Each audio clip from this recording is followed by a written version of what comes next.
The first shot rang out as Rose Adams crouched behind the overturned water trough. Her hands trembling as she clutched her father's old pocket, watched the only memento she had left of him until this very moment. It was June 1878, and what had started as an ordinary morning at her small homestead outside St. Elmo, Colorado had descended into a nightmare of gunfire, shouting, and the acrid smell of smoke. "Take everything," a harsh voice commanded from somewhere near the house. "Thompson wants the place cleared out before sundown." Rose pressed herself tighter against the rough wood of the trough, her heart hammering so loudly she feared the bandits might hear it.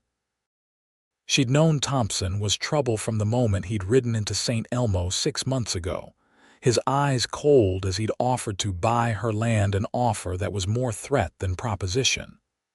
When she'd refused, he'd promised she'd regret it. Now, it seemed, he was making good on that promise. The sound of splintering wood echoed across the yard as the bandits broke down her front door. 4 men, she'd counted them through a gap in the trough, methodically stripped her home bare. They took the silver her mother had brought from Boston, the deed to the land her father had worked himself to death to secure, and even the small pouch of gold dust she'd painstakingly panned from the nearby creek over 3 years of dawn to dusk labor. "Check the barn," one of them shouted, and Rose's blood ran cold. Maggie, her chestnut mare, was in there, the horse that had been her companion through the lonely years after her parents passed. She couldn't stay hidden any longer. Rose bolted from behind the trough, ignoring the shouts of surprise from the bandits as she raced toward the barn. She'd nearly reached it when a powerful arm caught her around the waist, lifting her off her feet. "Well, well," a bearded man chuckled, his breath reeking of whiskey and tobacco. "Thompson didn't mention there'd be such a pretty prize waiting for us." "Let me go," Rose struggled, kicking at her captor. "You've taken everything else, at least leave me my horse." The bearded man merely laughed, dragging her back toward the house where his companions were loading her possessions onto their horses. "Look what I found, boys," he called, and Rose felt sick as 4 pairs of eyes turned toward her with unmistakable interest. Just then, the sharp report of a rifle split the air, and the bearded man's hat flew from his head. He released Rose so suddenly she stumbled to the ground. "The next bullet goes between your eyes," came a calm voice from the edge of the property. "All of you hands where I can see them." Rose turned to see a tall figure silhouetted against the afternoon sun, a Winchester rifle held steadily in hands that showed no sign of trembling. The man stepped forward, and Rose caught her first glimpse of her unexpected savior.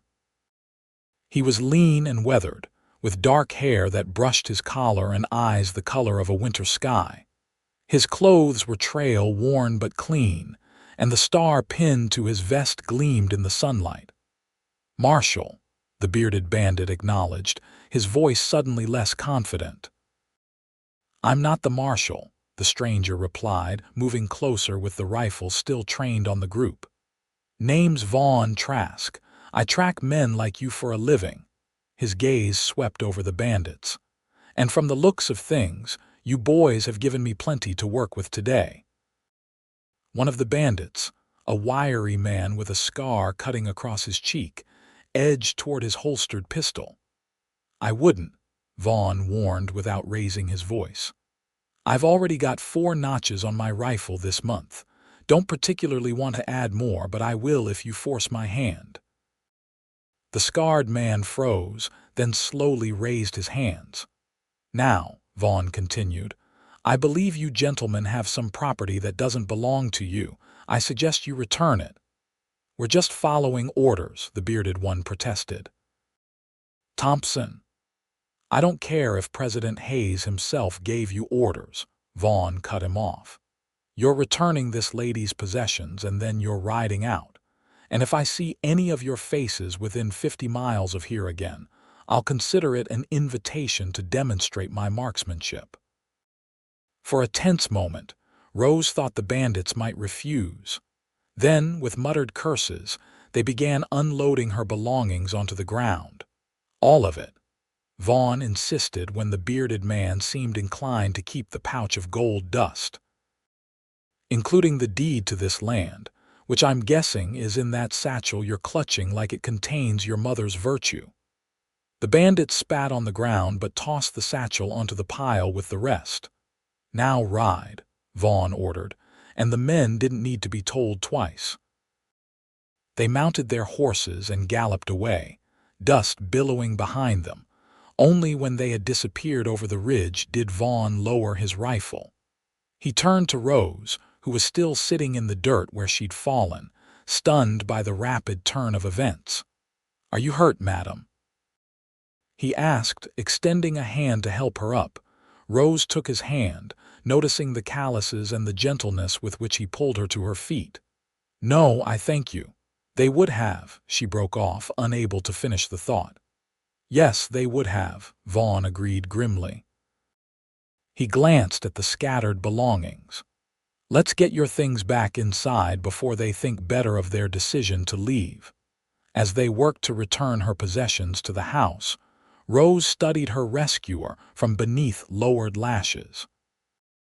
He moved with the easy grace of a man accustomed to action, but there was nothing flashy about him. Unlike the dime novel heroes she sometimes read about on long winter nights, Vaughn Trask seemed like a man who preferred to let his actions speak for him. "You said you track men for a living," Rose ventured as they carried the last of her belongings, a rocking chair that had been her mother's, back into the house. "Are you a bounty hunter?" "Sometimes," Vaughn replied, setting the chair down carefully. "Sometimes I work for the railroads tracking thieves, sometimes for ranchers who have had stock stolen." He glanced around the small, neat cabin. "You live here alone?" Rose stiffened slightly. "I do. My parents are both gone, and I've managed just fine on my own until today." A hint of a smile touched Vaughn's lips. "I don't doubt it, Miss Adams, Rose Adams, Miss Adams," he nodded. "But Thompson and his men aren't likely to give up so easily. You have somewhere else you can stay for a while." Rose shook her head. "This land is all I have. My father died working it, and I won't give it up, not to Thompson or anyone else." Vaughn looked like he wanted to argue but thought better of it. "Then I suppose I'll need to pay Mr. Thompson a visit." "You don't understand," Rose protested. "Edgar Thompson is the most powerful man in the county. He owns half the businesses in St. Elmo and has the sheriff in his pocket. Men who cross him have a habit of disappearing. I'm not most men, Miss Adams." There was no boast in his tone, just a simple statement of fact that Rose found herself believing despite her better judgment. "Why would you help me?" she asked. "You don't even know me." Vaughn was silent for a long moment, his gaze moving to the window where the last rays of the setting sun painted the mountains gold. "Let's just say I have a particular dislike for men who take what doesn't belong to them." He turned back to her. "I'll camp by your creek tonight if that's agreeable, just in case Thompson's men decide to return." Rose wanted to protest that she didn't need protection, but the memory of the bearded bandit's arm around her waist was still too fresh.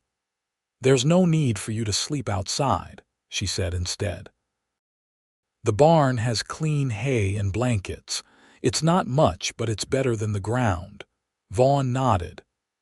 "I've had worse accommodations, Miss Adams. Thank you." After he'd gone to settle his horse for the night, Rose set about preparing a simple supper. Her hands still shook slightly as she cut bread and sliced the last of her smoked ham.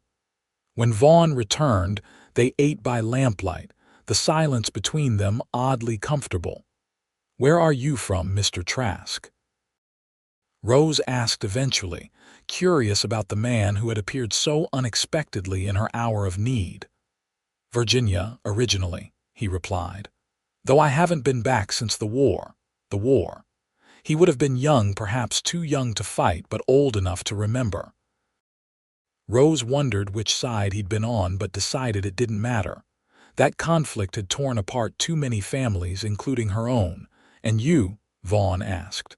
"Your accent suggests you're not Colorado-born." Rose smiled. "Is it that obvious? Boston. My father brought us west when I was 16. He had dreams of striking it rich in the gold fields." Her smile faded. "But the gold didn't come easy, and the work was harder than he'd imagined. He died 3 years ago. Heart just gave out. Mother followed 6 months later. Doctors called it pneumonia, but I think it was really grief." "I'm sorry," Vaughn said quietly. Rose shrugged, trying to appear stronger than she felt. "Life out here isn't for the faint-hearted, but this land is mine now, and I mean to keep it." "May I ask why Thompson wants it so badly?" "The railroad," Rose explained. "There are rumors they'll be extending the line through this valley. Thompson's buying up all the land he can get his hands on, hoping to make a fortune when they come through." She gestured toward the window. "My property sits right where they'd need to lay the tracks." Vaughn nodded thoughtfully. "That explains his persistence." After supper, Rose insisted on cleaning up alone, and Vaughn stepped outside to check the perimeter of the property. When he returned, his expression was troubled. "I'll be heading into town tomorrow," he announced. "I want to get a sense of what we're dealing with." Rose raised an eyebrow. "You hired me, didn't you?" There was a hint of humor in his eyes. "I don't recall discussing payment, Mr. Trask. We'll figure that out after Thompson is no longer a problem." Rose wanted to argue that she couldn't possibly afford whatever fee a man with his skills might command, but exhaustion suddenly overwhelmed her. The events of the day caught up with her all at once, and she swayed on her feet. Vaughn was at her side immediately, a steadying hand on her elbow. "You should rest," he said gently. "I'll keep watch." Too tired to protest, Rose nodded. At the door to her bedroom, she paused. "Thank you," she said simply. "I don't know what would have happened if you hadn't come along." "Get some sleep, Miss Adams," Vaughn replied. "Tomorrow will be soon enough to worry about what comes next." As she lay in bed that night, listening to the occasional sound of Vaughn moving about the cabin, Rose tried to make sense of the day's events. Why had this stranger chosen to help her? And what would happen when Thompson discovered his men had failed? Questions swirled in her mind until exhaustion finally claimed her, and she slipped into a dreamless sleep. Dawn arrived with a gentle knock on her bedroom door. Rose woke instantly, momentarily disoriented until the events of the previous day flooded back. "Miss Adams," Vaughn's voice came through the door. "I've made coffee if you're interested." Rose dressed quickly and emerged to find Vaughn standing by the stove, a battered tin coffee pot in his hand. The aroma of fresh coffee filled the cabin, and Rose's stomach rumbled appreciatively. "You cook, Mr. Trask?" she asked, accepting the cup he offered. "Basic trail fare," he replied. "Nothing fancy, but it'll keep a body going." They shared a breakfast of cornbread and honey, and Rose found herself studying Vaughn's face in the morning light. There was a scar along his jawline, partially hidden by stubble, and lines at the corners of his eyes that spoke of long days squinting into the sun. She guessed him to be in his early 30s, though the life he led might have aged him prematurely. "I'll ride into St. Elmo today," Vaughn said, breaking into her thoughts. "See what I can learn about Thompson and his operation." "I'll come with you," Rose decided. "I need supplies anyway, and folks might wonder if I suddenly stop coming to town." Vaughn looked like he wanted to object but nodded instead. "Stay close to me, and if there's any trouble, do exactly as I say." The ride to St. Elmo took just over an hour, the trail winding through stands of aspen and pine, before descending into the valley where the small mining town nestled. To casual observers, They might have appeared to be any farming couple headed to town for supplies. But Rose was acutely aware of the rifle in Vaughn's scabbard and the revolver at his hip. St. Elmo was bustling with the usual morning activity, miners coming off the night shift, shopkeepers opening their establishments, women hanging laundry behind neat clapboard houses. As they rode down the main street, Rose noticed several people watching them with undisguised curiosity. "Thompson's office is in that red brick building," she murmured to Vaughn, nodding toward an imposing structure at the far end of the street. "He calls himself a land developer, but everyone knows he's nothing but a glorified claim jumper with friends in high places." Vaughn guided his horse closer to hers. "I think we're about to meet the local law," he said quietly, nodding toward a burly man in a dusty black coat with a sheriff's badge prominently displayed. "Sheriff Davis," Rose acknowledged as the man approached. "Good morning, Miss Adams." The sheriff touched the brim of his hat, his eyes never leaving Vaughn. "Don't believe I've had the pleasure of meeting your companion." "Vaughn Trask," Vaughn introduced himself, offering no explanation for his presence. "Mr. Trask." Sheriff Davis's voice was neutral, but his eyes were cold. "What brings you to our little town?" "Just passing through," Vaughn replied easily. "Miss Adams was kind enough to offer me lodging for a few days in exchange for some repairs around her place." The sheriff's gaze traveled from Vaughn to Rose and back again. "Is that so?" "Well, St. Elmo is a peaceful town, Mr. Trask. We like to keep it that way." "Sounds like we'll get along just fine then," Vaughn said with a smile that didn't reach his eyes.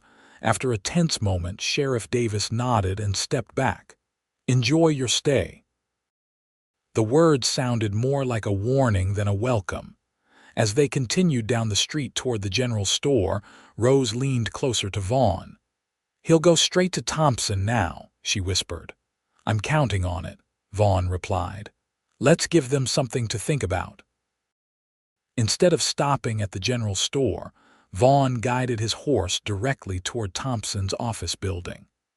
Rose's heart raced as she followed him, aware of the eyes watching from windows and doorways along the street. They dismounted in front of the red brick building, and Vaughn offered Rose his arm as if they were about to attend a social gathering rather than confront the man who had sent bandits to terrorize her. "Are you sure about this?" she whispered as they climbed the steps. "Sometimes the best defense is a direct approach," Vaughn replied. "Besides, I want to see the look on his face when he realizes his men failed." The clerk behind the desk in the front office looked up in surprise as they entered. "Can I help you?" he asked, his eyes widening as he recognized Rose. "We're here to see Mr. Thompson," Vaughn announced before Rose could speak. "Tell him Vaughn Trask would like a word about his interest in Miss Adams's property." The clerk hesitated, then disappeared through a door behind the desk. He returned moments later, visibly flustered. "Mr. Thompson will see you now." Edgar Thompson rose from behind an ornate mahogany desk as they entered his office. He was a corpulent man in his 50s, with small, shrewd eyes and a meticulously groomed beard. His suit was clearly expensive, and diamonds glinted from his cufflinks and tie pin. "Miss Adams," he greeted, his voice smooth as oil. "What an unexpected pleasure." His gaze shifted to Vaughn, and something flickered in his eyes, recognition, perhaps, or concern. "And Mr. Trask, is it?" "I don't believe we've had the pleasure." "No, we haven't," Vaughn agreed, remaining standing even when Thompson gestured toward the chairs in front of his desk. "But I believe some associates of yours paid a visit to Miss Adams's property yesterday." Thompson's expression didn't change, but his knuckles whitened where they rested on the desk. "I'm afraid I don't know what you're referring to." "4 men," Vaughn continued as if Thompson hadn't spoken. "They came to Miss Adams's home, took her possessions, and mentioned your name quite specifically." They seem to think they were acting on your orders." "A grave misunderstanding," Thompson said smoothly. "I assure you, if any men claimed to be working on my behalf in such a manner, they were lying." Rose couldn't contain herself any longer. "You threatened me, Mr. Thompson. You said I'd regret not selling to you. And then armed men showed up at my door, took everything I own and tried to—" She broke off, her voice catching. Thompson's face hardened. "Be careful with your accusations, Miss Adams. Slander is a serious matter." "So is attempted robbery," Vaughn interjected, his voice dangerously quiet. "And assault and trespassing, all crimes for which there are witnesses." "What witnesses?" Thompson scoffed. "The word of a woman living alone, desperate for attention. I think you'll find the law in St. Elmo takes a dim view of false accusations against respected businessmen." "I'm the witness," Vaughn said simply. "And I think you'll find I have some experience with the law, Mr. Thompson, enough to know that a telegram to the territorial governor describing your activities would generate considerable interest." The color drained from Thompson's face. "Who are you?" he demanded. Vaughn smiled, but it was a cold expression that made even Rose shiver. "Just a man who doesn't appreciate bullies, Mr. Thompson. Now, here's what's going to happen. You're going to leave Miss Adams and her property alone. No more visits, no more threats, no more attempts to force her off her land. And if I don't—" Thompson's voice was tight with suppressed rage. "Then I'll be forced to take a more active interest in your business dealings," Vaughn replied. "I'm sure the governor would be fascinated to learn how you've been acquiring property in anticipation of the railroad's arrival, especially the methods you employ." Thompson stared at Vaughn for a long moment, then shifted his gaze to Rose. "You've made a powerful enemy today, Miss Adams." "Better an enemy who faces me directly than one who sends others to do his dirty work," Rose retorted, surprised by her own boldness. Vaughn placed a hand at the small of her back, a subtle signal that it was time to leave. "We understand each other, then," he said to Thompson. "Good day, sir." Outside, Rose released a shaky breath. "Did we just make things worse?" she asked as Vaughn helped her mount her horse. "Possibly," he admitted, "but now he knows you're not alone and that counts for something." He swung into his own saddle. "Let's get those supplies you needed and head back. I don't like the way some of those men are watching us." They completed their shopping quickly, Vaughn paying for the supplies before Rose could protest. As they rode out of town, Rose noticed several rough-looking men watching them from the doorway of the saloon. "Thompson's men?" she asked quietly. "Most likely," Vaughn agreed. "But they won't try anything in broad daylight, not with so many witnesses around." The ride back to Rose's homestead was tense, both of them scanning the trail for signs of ambush. But they arrived without incident, and as they unloaded the supplies, Rose found herself wondering what would happen next. How long would Vaughn stay? And what would she do when he inevitably moved on? "I should check the fence line," she said, needing some time alone to gather her thoughts. "Make sure Thompson's men didn't damage anything else yesterday." "I'll come with you," Vaughn offered, but Rose shook her head. I just need a few minutes," she admitted. "It's been a lot to take in." Understanding flickered in Vaughn's eyes. "Of course, I'll look after the horses." Rose walked the perimeter of her property, her mind racing. She'd spent 3 years building a life here on her own, determined to honor her father's dream. She'd learned to hunt, to repair fences, to drive off predators that threatened her small flock of sheep. She'd endured blizzards and drought and loneliness so profound, it sometimes felt like a physical ache in her chest. And now Vaughn Trask had ridden into her life, a man unlike any she'd ever known, who fought her battles as if they were his own. A man who made her feel both stronger and more vulnerable than she had in years. Rose was so lost in thought that she almost missed the movement in the trees at the far edge of her property. She froze, her hand instinctively reaching for the small knife she kept in her boot. A figure emerged from the shadows, one of the men from town, a rifle cradled in his arms. Keeping low, Rose backed away slowly, her heart pounding. She needed to get back to the house to warn Vaughn. But as she turned, she saw another man approaching from a different direction. They were being surrounded. Rose broke into a run, abandoning stealth for speed. "Vaughn!" she shouted as she neared the house. "They're here." She heard the sharp crack of a rifle and felt something tug at her sleeve. A bullet had grazed her arm, tearing the fabric of her dress but missing her flesh by inches. Vaughn emerged from the barn, his rifle already in his hands.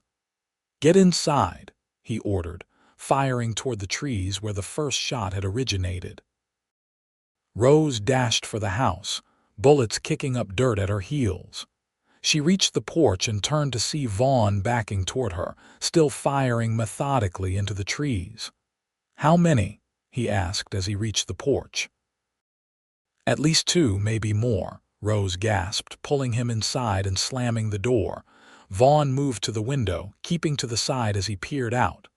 4, he confirmed grimly. Thompson didn't waste any time. "What do we do?" Rose asked, trying to keep the panic from her voice. "We hold them off until dark," Vaughn replied. "Then I'll draw them away from the house and deal with them one by one." "You make it sound so simple," Rose said, a nervous laugh escaping her. Vaughn glanced at her, his expression softening. "Nothing simple about it.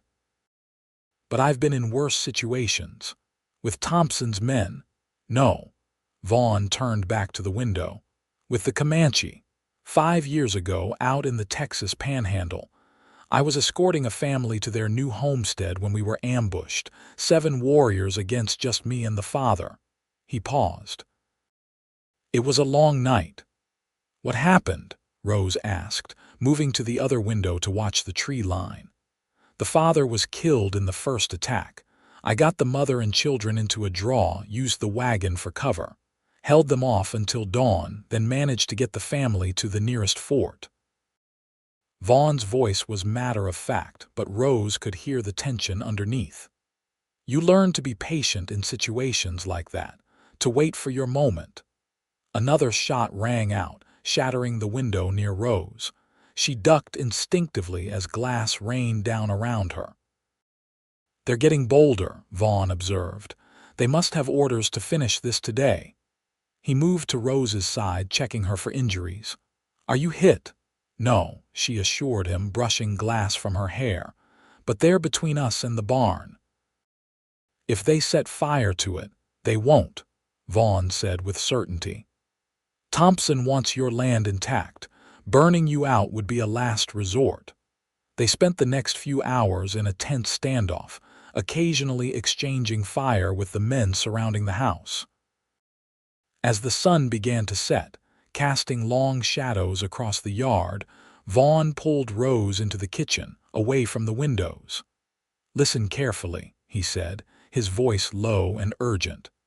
"I'm going to slip out the back, circle around behind them. Once I've drawn their attention, I want you to take my horse and ride for town." "What? No," Rose protested. "I'm not leaving you here to face them alone." "This is what I do, Rose," he said, using her first name for the first time. "But I can't focus on them if I'm worried about you getting caught in the crossfire." "This is my home," Rose insisted. "My fight. I won't run away and leave you to face it alone." Vaughn studied her face for a long moment, then nodded slowly. "All right. But you stay in the house, no matter what you hear outside. Understand?" Before Rose could respond, a new sound reached them: hoofbeats, approaching fast from the direction of town. Vaughn moved to the window, peering cautiously outside. "Riders coming," he reported. "At least 6 of them." "More of Thompson's men?" Rose asked, dread settling in her stomach. "No," Vaughn said, surprise evident in his voice. That's a U.S. Marshal's badge, I see. They watched as the riders approached the house, calling out to Thompson's men to throw down their weapons. There was a brief exchange of gunfire, then silence. "Miss Adams," a voice called from outside. "This is Marshal James Harker. Are you in there?" Rose moved toward the door, but Vaughn caught her arm, shaking his head. He positioned himself to the side of the door, his revolver ready. "We're here, Marshal," Rose called back, "but we've been under fire for hours." "It's safe to come out now, Miss Adams. We've got Thompson's men in custody." Vaughn nodded to Rose, and she opened the door cautiously. A middle-aged man in a dust-covered coat stood on her porch, a marshal's badge pinned to his vest. Behind him, she could see Thompson's men being disarmed by other riders. "Miss Adams," the marshal greeted her, tipping his hat, "and you must be Trask." Vaughn stepped forward, holstering his revolver. "Marshal, your timing is impeccable but unexpected." Marshal Harker's weathered face creased in a smile. "Got a telegram from Judge Parker yesterday. Said I might want to look into some land dealings around St. Elmo, particularly those involving a Mr. Edgar Thompson." He glanced at Vaughn. "Telegram mentioned you might be in the area, too." Rose looked at Vaughn in confusion. "You sent a telegram to a judge?" "Before we left for town this morning," Vaughn confirmed.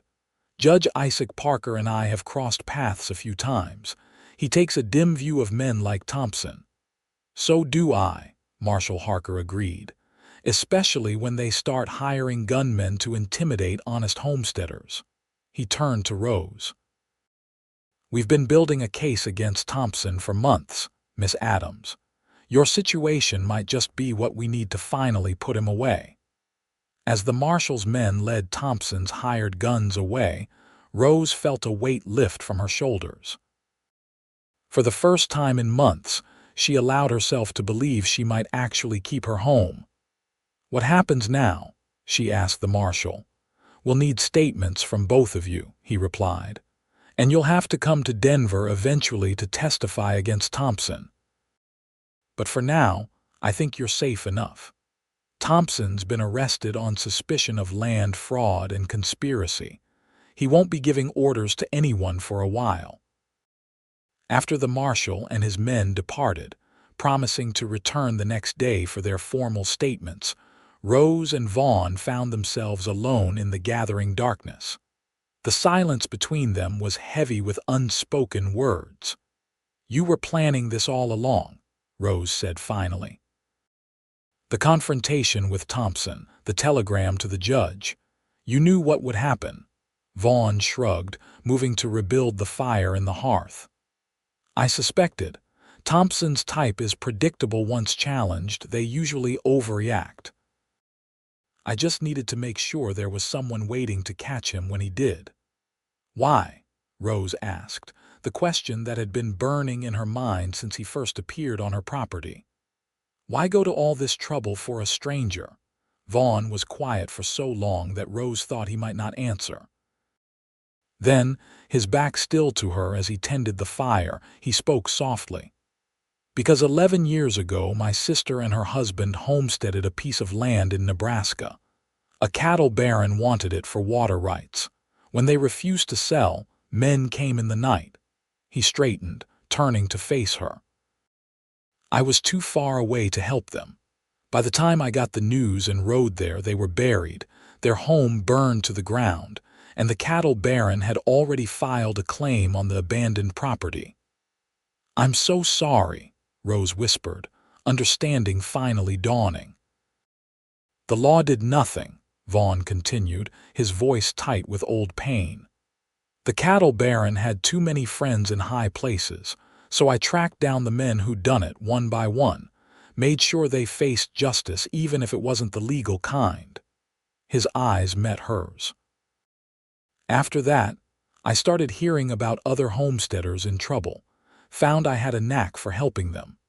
Eventually, some of the honest judges and marshals started reaching out when they had situations they couldn't handle through official channels." "Like Judge Parker," Rose said, Vaughn nodded. I was actually on my way to meet him when I heard about Thompson's activities in this area. Decided to take a detour, see if I could help. Rose moved closer to him, drawn by the pain in his voice and the unexpected glimpse into his past. You did more than help, Vaughn. You saved everything I have. Not everything, he corrected gently. You've got courage and determination that no one could take from you. You'd have found a way to fight back, even without me. Rose shook her head. I'd have tried, but against men like Thompson, I'm not sure I would have won. She hesitated, then placed her hand on his arm. Thank you, not just for fighting for me, but for showing me I'm not alone. Vaughn covered her hand with his own, his touch sending warmth through her that had nothing to do with the fire. You're not alone, Rose, not anymore. The next morning, Marshal Harker returned as promised to take their statements. As Vaughn described the events of the past 2 days, Rose found herself watching him with new eyes. The way he spoke, precise, thoughtful, honest, revealed as much about the man as the story he told. There was no boasting, no exaggeration, just a straightforward account of what had happened and why. When it was Rose's turn to speak, she found her voice growing stronger as she recounted Thompson's threats and the attack by his men. The fear that had paralyzed her was giving way to anger and determination. Thompson will face charges of conspiracy, attempted robbery, and possibly attempted murder. Marshal Harker explained when they had finished. With your testimony and the statements from his men who seem quite willing to talk now that they're facing prison themselves, I believe we have enough to put him away for a very long time. And his property claims, Rose asked, will they stand? Judge Parker has already issued an order freezing all transactions involving Thompson's holdings, the marshal assured her. Any land obtained through coercion or fraud will be returned to its rightful owners.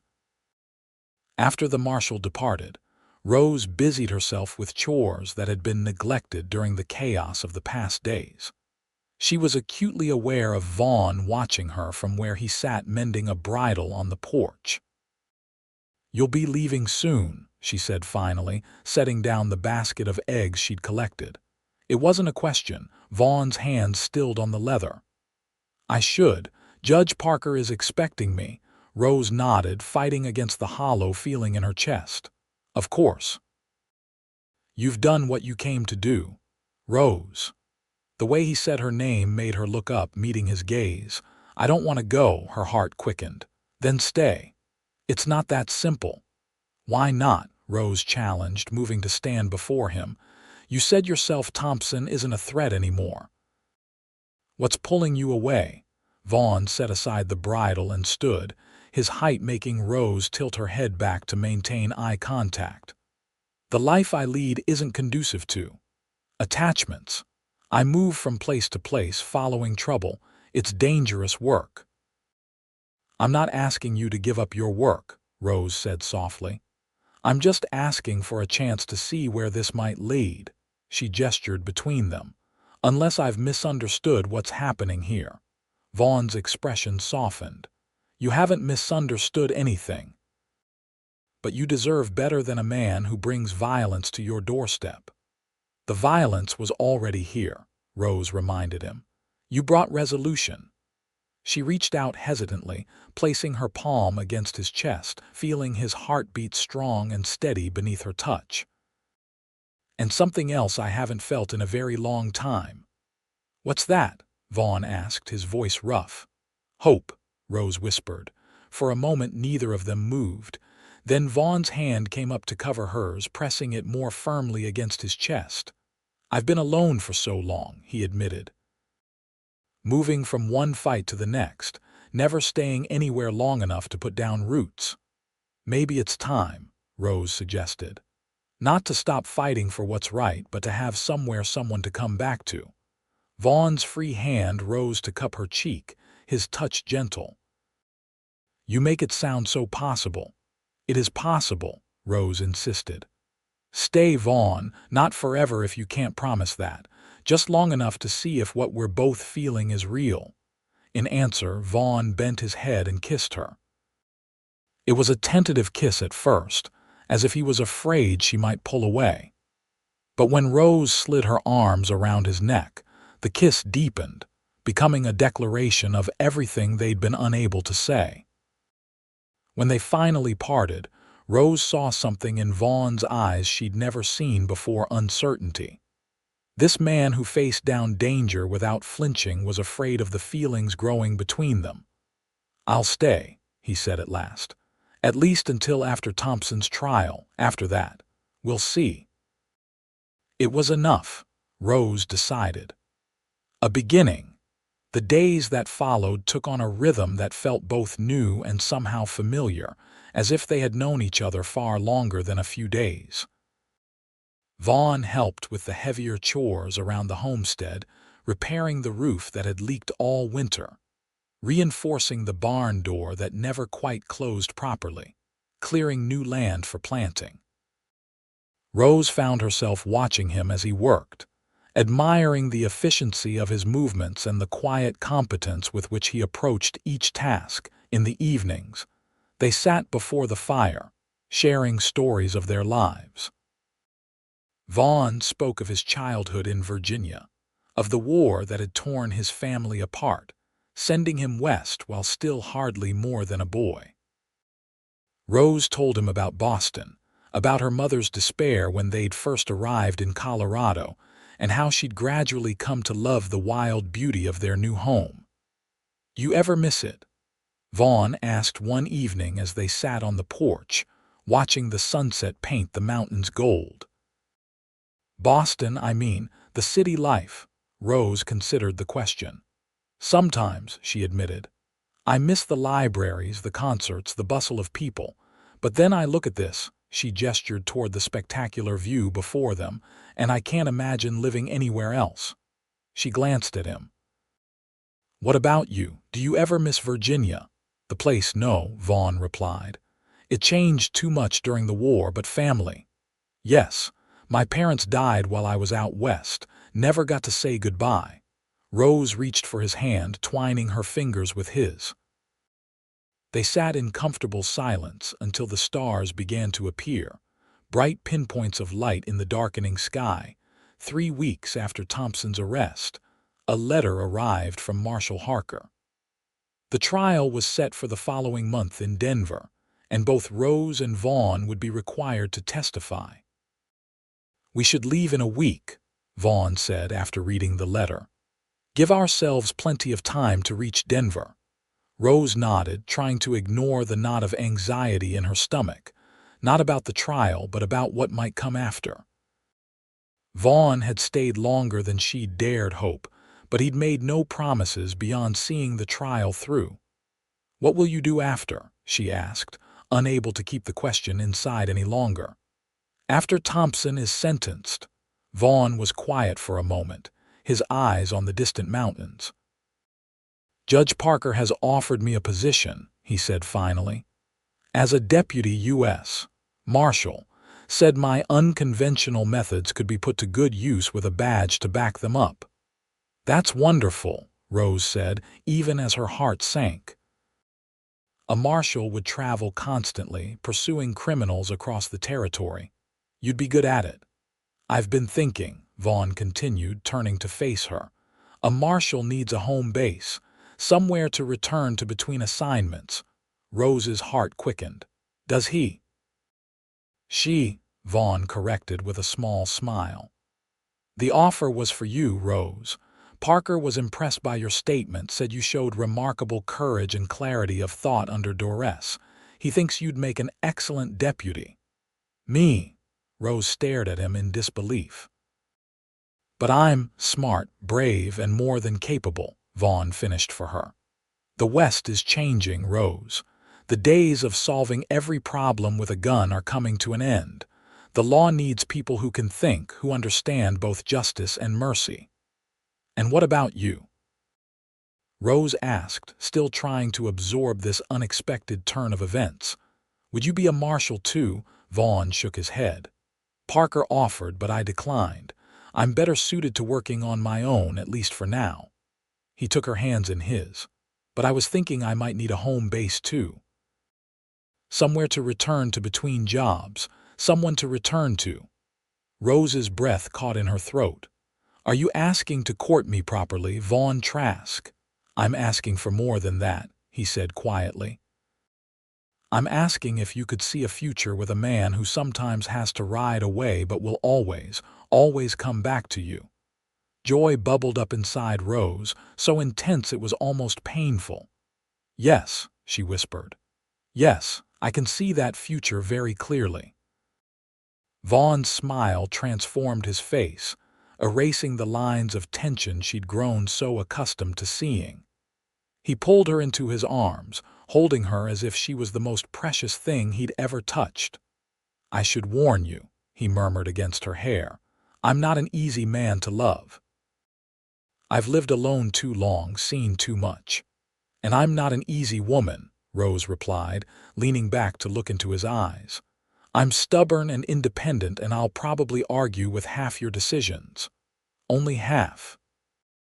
Vaughn teased and Rose laughed, a sound of pure happiness that echoed across the valley. The journey to Denver for Thompson's trial marked the beginning of their new life together. As they rode side by side along the trail, Rose felt a sense of rightness that had been missing for too long. Whatever the future held, her new role as a deputy marshal, Vaughn's continued work tracking down those who preyed on the innocent, the challenges they would inevitably face, they would face it together. Thompson's trial lasted 3 days, his expensive lawyers fighting every charge. But in the end, the evidence was overwhelming. He was sentenced to 15 years in the territorial prison, his empire of fraudulently obtained land dismantled. As he was led from the courtroom, he shot Vaughn and Rose a look of pure hatred. He'll be an old man by the time he gets out, Marshal Harker commented as they watched Thompson being escorted to the prison wagon. And even then, he'll find the world has moved on without him. That evening in their room at the Denver hotel, Vaughn presented Rose with a small velvet box. Inside was a simple gold ring set with a single pearl. It was my mother's, he explained as Rose stared at it in wonder. The only thing of hers I kept after she died. I've carried it with me all these years, waiting for the right person to give it to. It's beautiful, Rose whispered as he slipped it onto her finger. Are you sure? I know how much your family means to you. You're my family now, Vaughn said simply, if you'll have me. Rose's answer was in her kiss, in the way she wound her arms around him and held on as if she'd never let go. They were married 2 days later in a small ceremony at the territorial courthouse, with Judge Parker himself officiating and Marshal Harker standing as witness. Rose wore a new blue dress she'd purchased in Denver, and Vaughn wore the first new suit he'd owned in years. As they spoke their vows, Rose marveled at the strange and wonderful path that had brought them to this moment, a path that had begun with loss and danger, but had somehow led to this profound joy. The return journey to Rose's homestead, their homestead now took on the quality of a honeymoon. They traveled slowly, stopping to admire views they'd passed without comment on the journey to Denver. They camped beneath the stars, making love on a bed of blankets, learning each other's bodies with the same care they'd taken in learning each other's hearts. When they finally crested the rise overlooking the valley where their home nestled, Rose reined in her horse, overwhelmed by the emotion that swept through her. From this vantage point, she could see the cabin, the barn, the creek winding through the property, all the things Thompson's men had threatened to take from her. But they hadn't succeeded, and now, instead of losing everything, she had gained something she'd never expected to find. A partner, a husband, a love that had been worth waiting for. Home, Vaughn said softly beside her. Yes, Rose agreed, reaching for his hand. Home. 5 years later, Rose stood on the porch of their expanded cabin, watching as Vaughn rode up the trail with their 3-year-old son, Thomas, perched before him in the saddle. The boy's delighted laughter carried on the crisp autumn air as Vaughn urged the horse into a gentle trot for the final approach to the house. "Mama," Thomas called, waving excitedly. "Papa showed me deer. Big ones, did he now?" Rose smiled, moving to help her son down from the saddle. "And did these deer let you get close enough to see them properly?" "Papa says I was very quiet," Thomas reported seriously. "He says I move like an Indian." Rose caught Vaughn's eye over their son's head, sharing a silent moment of amusement and pride. "Well, your papa would know," she said, brushing Thomas's dark hair so like Vaughn's back from his forehead. "Now go wash up for supper. Emma's been asking for you." As Thomas scampered off to find his baby sister, who was napping in her cradle, Vaughn dismounted and pulled Rose into his arms for a lingering kiss. "Successful hunting trip?" she asked when they finally parted. "Very," Vaughn confirmed, "though we did more tracking than hunting." "That boy has a gift for it." "Like his father," Rose said softly, reaching up to trace the lines that 5 years of happiness had softened around Vaughn's eyes. "Any word from Harker?" Vaughn asked, leading his horse toward the barn. Rose fell into step beside him, her hand resting comfortably in the crook of his arm. "A telegram came while you were gone," she replied. "The Benson gang was spotted near Leadville. He's asking if you're available to track them." Vaughn nodded thoughtfully. "They're dangerous men. Robbed the stage last month, killed the driver and a passenger." He glanced at Rose. "What do you think?" It was a conversation they'd had many times over the years, weighing the risks of each job Vaughn considered taking against the good that might come of it. Rose had learned to trust her husband's judgment, but he never made a decision without consulting her first. "I think the Bensons need to be stopped before more innocent people die," Rose said after a moment's consideration. "But I also think you should take Deputy Carson with you. He's young, but he's steady." Vaughn smiled, a hint of pride in his eyes. "Deputy Marshal Adams Trask giving orders now." Rose returned his smile unfazed. "Just offering my professional opinion, Mr. Trask." As they reached the barn, Vaughn pulled her close again, his expression growing serious. "5 years ago today," he said quietly. "That's when I first rode onto your land and found you facing down those bandits." "The day the bandits took everything I had," Rose remembered, "and you hunted them down and brought it all back." "Not exactly," Vaughn corrected gently. "I think I'm the one who gained everything that day. You gave me a home, a purpose beyond vengeance, a family." His voice roughened with emotion. "You gave me back my heart, Rose." Rose stood on tiptoe to kiss him again, pouring all her love into the gesture. "And you gave me back my future," she whispered against his lips. "A better one than I ever could have imagined." From inside the house came the sound of Thomas's voice, followed by baby Emma's delighted gurgle. Vaughn and Rose separated reluctantly, both smiling at the evidence of their growing family. "I'll wire Harker tomorrow," Vaughn decided as they walked hand in hand toward the house that had become the center of their world. "Tell him I'll take the job, but I'll need a week before I can leave." "A week?" Rose questioned, raising an eyebrow. Vaughn's smile was tender as he looked down at her. "Our anniversary deserves more than a single day of celebration. Wouldn't you agree?" As they crossed the threshold into the warmth and light of their home, Rose reflected on the journey that had brought them here. From fear and loss had come courage and love. From a chance encounter had grown a bond that strengthened with each passing day. The bandits had indeed taken everything she had, but what Vaughn had brought back to her was infinitely more precious than anything she'd lost.